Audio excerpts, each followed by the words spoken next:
믿음의 절개를 지키면 좋은 날이 옵니다. 이 말씀을 증거하겠습니다. 제가 지방을 내려갔다 오다가 저녁 때에 송산 포도 휴게소에 잠깐 들려서 저녁을 먹고 오려고 김치찌개를 주문했는데, 그런데 제 맞은편에 젊고 잘생긴 남자 하나가 혼자 음식을 시키면서 음식이 나오니까 참 기도를 신실하게 하고 밥을 먹더라고요. 그래서 저렇게 잘생긴 남자가, 젊은 남자가 기도를 하는구나 하고 얼마나 기뻤는지 몰라요. 만약 제가 마음속에 일어나는 대로 했더라면 그 사람 돈도 내주고 싶은 마음이 생기더라고요. 그렇구나, 젊은이가 신실하구나, 이런 생각이 들었습니다. 우리가 어느 곳에 있든지 믿음의 절개를 지키고 살아가야 좋은 날이 있습니다. 그 청년처럼 우리가 상황에도 불구하고 하나님에 대한 믿음의 절개를 보이며 살 수 있어야 되겠습니다. 마태복음 10장 32절 33절, 누구든지 사람 앞에서 나를 시인하면 나도 하늘에 계신 내 아버지 앞에서 그를 시인할 것이요, 누구든지 사람 앞에서 나를 부인하면 나도 하늘에 계신 내 아버지 앞에서 그를 부인하리라. 그렇게 말씀하셨습니다. 세상에 살면서 우리가 하나님을 부인하고 하나님을 부끄럽게 생각하면 하나님도 우리를 그렇게 하시겠다, 이렇게 말씀을 하신 것이죠. 그래서 하나님은 믿음의 절개를 지킨 사람들에게 하늘나라의 직분을 주신다고 말씀해 주시고, 에스겔을 통해서 중간에 요한이 본 하늘나라의 형상처럼 에스겔도 하나님 나라의 환상을 보게 하고, 그때 하나님께서 과정 중간을 통해서 믿음의 사람들이 이렇게 복을 받을 것이다 하는 그런 메시지를 에스겔서 후반에 주고 있습니다. 그런데 거기에 보면 제사장의 직분은 다른 모든 사람들이 하지를 못하고 오로지 사독 자손만 해야 된다라고 하는 그런 메시지를 주고 있는데, 그 이유가 에스겔 44장 15절에 이렇게 기록이 되어 있습니다. 이스라엘 족속이 그릇 행하여 나를 떠날 때에 사독의 자손 레위 사람 제사장들은 내 성소의 직분을 지켰은즉 그들은 내게 가까이 나와 수종을 들되 내 앞에 서서 기름과 피를 내게 드릴지니라 주 여호와의 말씀이니라. 그렇게 이유를 설명하고 있습니다. 다른 말로 얘기하면 혼란하고 어두운 와중 속에 많은 사람들은 다 아수르, 애굽, 바벨론, 그렇게 에돔 강한 것을 찾아 나갔는데, 그런데 사독과 그의 자손만큼은 그냥 복음의 본질인 메시지를 붙들고 다윗을 중심으로 그냥 자기의 믿음의 절개를 지켰기 때문에 사독만이 하나님 나라에서 이 제사장의 직분을 할 수 있는 자손이 됐다라고 그렇게 설명을 하고 있는 것이죠. 믿음의 절개가 필요하다는 것을 우리에게 하나님께서 가르쳐주고 있는 것입니다. 우리가 복권에 당첨이 돼도 정말로 행복하려면 그 복권이 아니라 원래 내가 하고 있던 일을 계속하면서 물질을 선한 데 쓰는 이 양심의 절개 같은 것이 지켜지지 않고는 그 복권에 당첨된 돈이 결코 우리를 참복으로 이끌어가지 않는 것처럼, 세상에서 우리가 아무리 힘들고 어렵고 또 성공한다 할지라도 믿음의 절개, 진리에 대한 의지, 이것을 잃지 않고 사는 자만이 진실로 하늘에서도 제 자리를 찾아 영생으로 나가게 될 것이다, 이렇게 말씀을 하고 계시니 우리가 믿음의 절개를 지켜야 되겠습니다. 절개가 없으면 참으로 어려운 일이 생깁니다. 마가복음 8장 38절, 절개 없고 죄 많은 이 세대에서 누구든지 나와 내 말을 부끄럽게 여기면 인자도 아버지의 영광에 쌓여 거룩한 천사들을 거느리고 올 때에 그를 부끄럽게 여길 것이다 그랬습니다. 이게 심판이죠. 예수님이 우리를 부끄럽게 여긴다라고 할 때 그 심판이 그냥 자동적으로 우리 갈 위치가 정해진다는 메시지를 제가 몇 주 전에 전한 적이 있습니다. 부부간에도 마찬가지입니다. 살다 보면 정말 엉터리고 정말 이렇게 허접하고 그런 사람이라는 것이 서로 발견되지 않습니까? 그러나 결혼할 때 혹은 연애할 때 그 첫사랑을 기억하고 믿음의 순수성을 지키고 절개를 지키게 될 때 반드시 좋은 날이 오는 것입니다. 지금이라도 우리가 그걸 회복해야 됩니다. 이게 잘 안 되면 결혼할 때 사진을 좀 꺼내 보시고 푸릇푸릇할 때 그 배우자의 얼굴을 가지고 다니면서 자꾸 그때는 그랬었구나라고 하면서까지라도 이 믿음의 절개를 지켜야 됩니다. 가정의 절개를 지켜야 됩니다. 그래야 좋은 날이 오는 것입니다. 자녀도 마찬가지입니다. 키우다 보면 어쩌면 자녀가 성장할 때 그냥 부모를 업신여기려고 하는 것 같고 뭐 그런 상황이 오기도 하는 거죠. 그러나 자녀가 응애하고 나와서 이쁜 짓을 할 때 그때의 생각을 그냥 잃지 않고 가지고 있으면서 하나님께서 선하게 바꿔주시겠다 하고 이런 관계의 절개를 지키게 될 때 자녀들이 막 이렇게 들어가기도 하고 나가기도 하고 탈선하기도 하고 막 속 썩이는 것 같지만 결국은 돌아와서 효도하는 사람으로 다음 세대를 이어가는 사람이 되게 하시는 것입니다. 그러니 우리는 범사에 절개가 필요하다는 거 우리가 알았으면 좋겠습니다. 어거스틴의 어머니 모니카처럼 자녀들이 비록 탈선하고 있는 것처럼 보이지만 하나님에 대한 믿음의 절개를 가지고 자녀들을 똑같이 품고 있을 때 자녀가 진실로 위대한 하나님의 사람으로 변화되는 것을 보이는 것처럼 우리도 이렇게 범사에 절개를 가지고 살아야 됩니다. 그래야 좋은 날을 볼 수가 있습니다. 믿음의 절개가 있는 사람들이라야 천국 갈 것이다 라고 하는 것이 오늘 본문이 주는 요지고 적어도 이 세 가지 정도는 믿음으로 승리하고 있어야 천국 갈 것이라고 말씀하십니다. 그 첫째로는 아예 이 세상을 이기고 천국의 보좌에 앉아서 하나님의 통치에 같이 참여하는 그런 승리자로 살든지 아니면 예수 믿는 것 때문에 세상에 손해를 보고 그러다가 핍박이 올 때 그 가운데서 순교를 당해서 죽든지 아니면 적어도 세상에 어떤 미혹이 있다 할지라도 그냥 고민하고 갈등하고 번민하면서까지라도 그래도 배신은 하지 않는 그런 상태로 있든지 이 세 가지 중에 하나에 속해 있어야 죽어도 죽지 않고 천국 갈 것이다. 죽어도 바로 낙원으로 갈 것이다. 이렇게 오늘 본문이 우리 가운데 말씀을 하고 있습니다. 다른 말로 얘기하면 믿음의 절개를 지키고 있어야 우리가 죽어도 천국 간다는 것이죠. 그게 오늘 본문의 말씀이에요. 한번 읽겠습니다. 4절. 이 또는 각각 다른 사람들 또가 3번 나옵니다. 또를 주의해서 읽습니다. 시작. 또 내가 보좌들을 보니 거기 앉은 자들이 있어 심판하는 권세를 받았더라. 또 내가 보니 예수를 증언함과 하나님의 말씀 때문에 목배임을 당한 자들의 영혼들과 또 짐승과 그들 우상에 경배하지 아니하고 그들의 이마와 손에 그들의 표를 받지 아니한 자들이 살아서 그리스도와 더불어 1000년 동안 왕노하니 그랬습니다. 믿음의 절개를 지키는 세 부류의 사람들이 있다고 우리에게 설명을 하고 있는 것이죠. 그래야만 좋은 땅에 나갈 수 있다. 이렇게 말씀하십니다.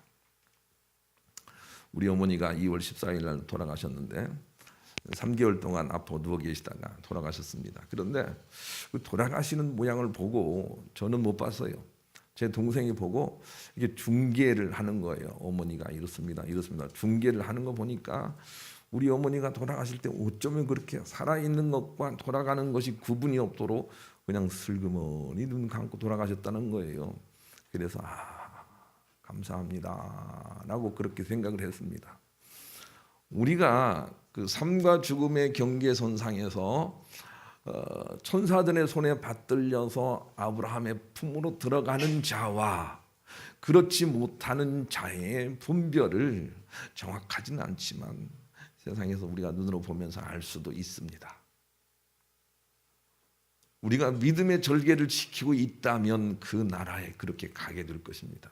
그러나 그렇지 않다면 음부로 내려가게 된다는 말씀을 우리에게 주고 있습니다. 그래서 오늘 본문 속에 살아서라는 말이 죽어도 죽지 않겠고 그 말입니다. 살아서 죽어도 죽지 않겠고 영육간에 안 죽는 곳으로 가겠다는 것입니다. 그게 살아서라는 말입니다. 그러나 죽음으로 떨어지는 사람들이 있는 거죠. 죽음으로 떨어지는 사람들은 믿음이 없는 사람이 아니고 믿음의 절개가 없는 사람입니다. 그래서 우리가 절개 있는 믿음을 가지고 있어야 된다라고 하는 것을 우리에게 가르쳐주고 있습니다. 시편 15편에 잘 나와 있네요. 한번 같이 읽겠습니다. 앞에 모니터를 보시죠. 시편 15편 읽습니다. 시작. 여호와여, 주의 장막에 머무를 자 누구 오며 주의 성산에 사는 자 누구 오니까? 정직하게 행하며 공의를 실천하며 그 마음에 진실을 말하며 그의 혀로 남을 허물하지 아니하고 그 이웃에게 악을 행하지 아니하며 그의 이웃을 비방하지 아니하며 그의 눈은 망령된 자를 멸시하며 여호와를 두려워하는 자들을 존대하며 그의 마음에 서원한 것은 해로울지라도 변하지 아니하며 이자를 받으려고 돈을 꿔주지 아니하며 뇌물을 갖고 무지한 자를 해하지 아니하는 자이니 이런 일을 행하는 자는 영원히 흔들리지 아니하리이다. 영원히 흔들리지 않는 나라에 들어갈 것이다. 이렇게 말씀을 하고 계시고, 시편 23편 3절 6절도 똑같은 말씀을 주십니다. 제가 읽습니다. 여호와의 산에 오를 자 누구며 그의 거룩한 곳에 설 자가 누구인가? 그 손이 깨끗하며 마음이 청결하며 뜻을 허탄한 데 두지 아니하며 거짓 맹세하지 아니하는 자로다. 그는 여호와께 복을 받고 구원의 하나님께 의를 얻으리니 이는 여호와를 찾는 족속이요 야곱의 하나님의 얼굴을 구하는 자로다. 그랬습니다. 하나님께 영원히 천국에 들어갈 수 있는 사람들로 구별된 자들은 이 땅에 살면서 믿음의 절개를 지키고 있는 사람입니다. 어디에 대해서? 세상에 대해서, 욕심에 대해서, 정욕에 대해서 믿음의 절개를 지키는 사람들이다. 이렇게 우리에게 말씀을 하고 있습니다. 세속적인 표현에도 이런 게 있지 않습니까? 한 번 해병이면 영원한 해병이다. 뭐 이런 메시지가 있지 않습니까? 그런데 우리도 한 번 믿음의 사람이면 나는 영원히 믿음의 사람일 거야. 내가 부족하지만 나는 이 길에 변개가 없다고, 이런 절개가 있는 사람이라야 겨우 세 번째로 천국에 간다, 그 말입니다. 어떤 일이 있어도 배신은 하지 않는다. 이런 사람들이라야 천국 간다는 것을 오늘 본문이 말씀해 주고 있습니다. 우리 그런 마음을 가지고 복음성가 33장도 앞에 모니터를 보고 또 하시겠습니다. 절개를 지킨다는 것이 아주 강한 믿음을 가진다는 것 외에 적어도 등은 보이지 않는다라고 하는 것을 우리가 범사에 응용할 수 있어야 되겠습니다. 적어도 난 등을 보이지 않는다. 이런 것이 절개를 지키는 자이고, 적어도 그런 사람이라야 천국 간다라고 하는 이 메시지를 우리가 잘 새겨 드려야 되겠습니다. 그러기 위해서는 첫째로 우리가 예수님과 결혼했다는 사실을 기억해내야 합니다. 우리는 주님을 영접함으로, 주여 하고 영접함으로 혹은 세례를 받음으로 말미암아 예수님과 이미 결혼한 것입니다. 이스라엘 백성들은 혼인식을 이렇게 합니다. 결혼을 해버리고 그리고 나서 결혼식은 1년 있다 하는 것이고, 그 어간 1년 동안에는 과연 결혼해서 합방을 해도 되는지를 확인하는 기간으로 그렇게 삼고 있습니다. 그리고 그 순서와 그 전통에 따라서 이 요한계시록과 성경이 설명되고 있습니다. 즉 우리는 예수님과 혼인한 사람입니다. 그리고 과연 천국에서 영원히 함께하기에 괜찮은 사람인지 우리는 신부 수업의 어간 속에 있는 것입니다. 우리가 정결해야 될 이유를 깨달아 알아야 됩니다. 그래서 천국의 혼인잔치에 청함을 받는 자는 복이 있다, 이렇게 말씀을 하고 있는 것입니다. 이제 요한계시록 19장 1절로 8절까지를 한번 보겠습니다. 읽겠습니다. 천국의 혼인잔치, 거기 나옵니다. 요한계시록 19장 1절로 8절 한 절씩 나누어 교독합니다. 이 일 후에 내가 들으니 하늘에 허다한 무리의 큰 음성 같은 것이 있어 이르되 할렐루야, 구원과 영광과 능력이 우리 하나님께 있도다.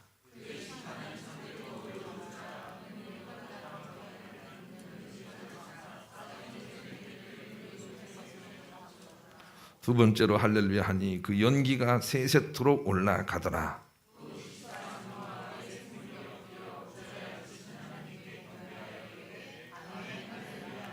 보좌에서 음성이 나서 이르시되 하나님의 종들 곧 그를 경외하는 너희들아, 작은 자나 큰 자나 다 우리 하나님께 찬송하라 하더라.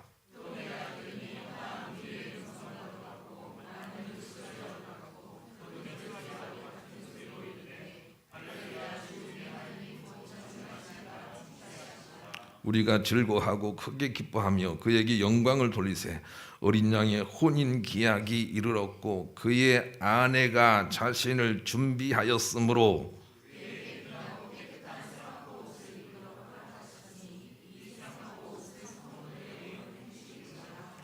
아멘. 어떤 사람들이 천국 잔치에 들어가는지 거기 잘 설명이 되어 있습니다.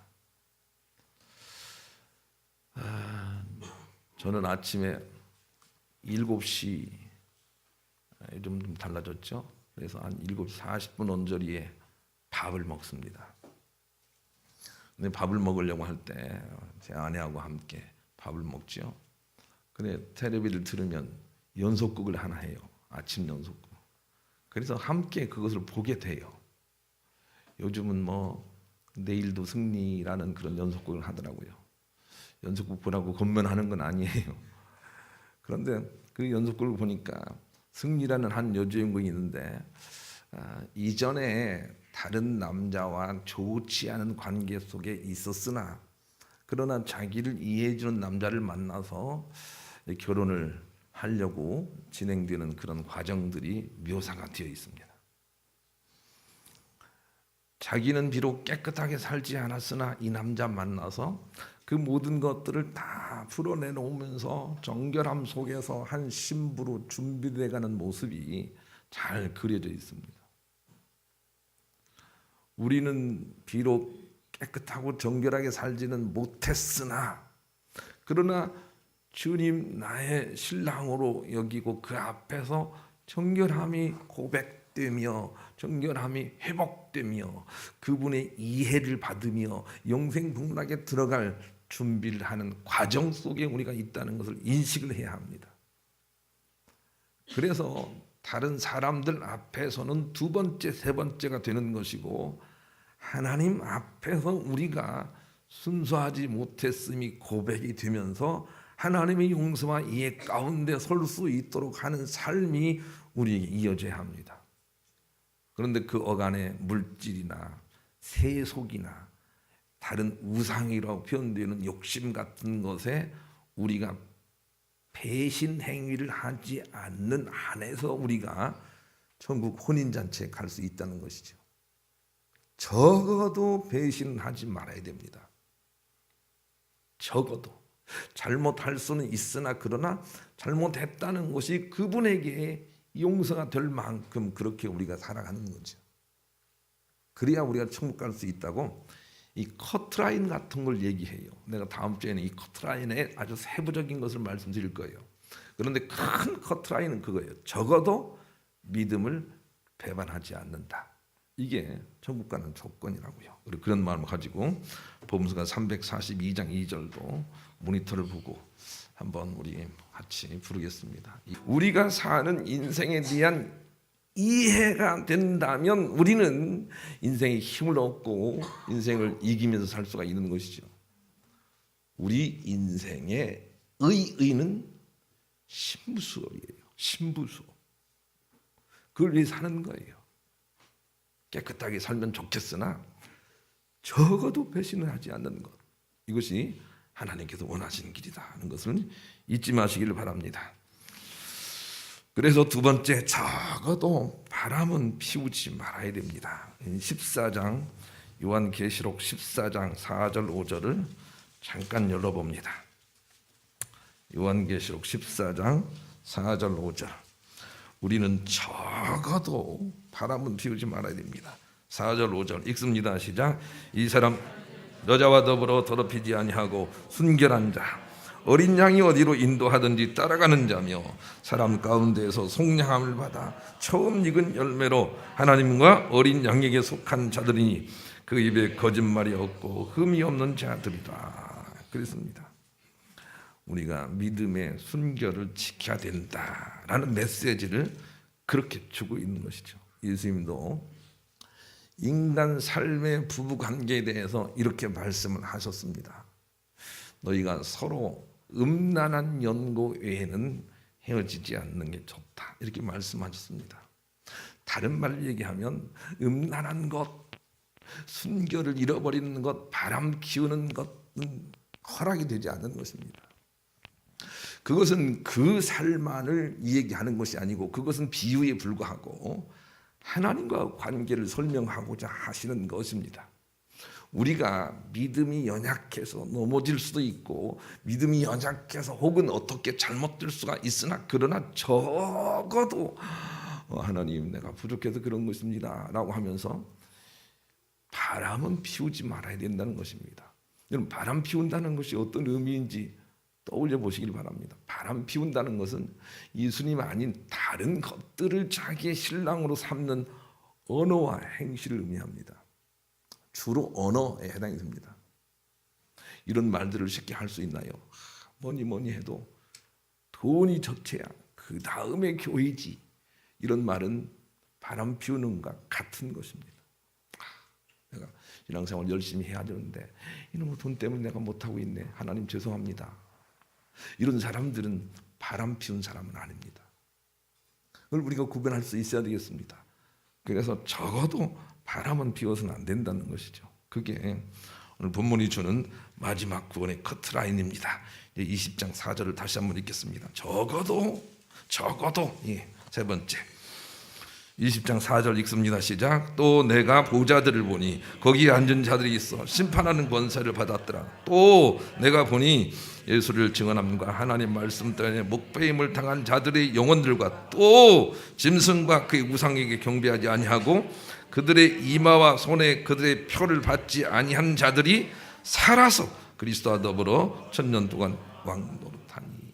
하나님께서 우리에게 어떻게 하면 천국에 들어가는지, 천년왕국에 들어가는지, 새 땅과 새 하늘에 들어가는지를 말씀하고 계시다는 부분에 대해서 우리가 몰라라 하지 않고 지키려고 애를 써야 되겠습니다. 적어도 바람은 피우지 말아야 된다는 것입니다.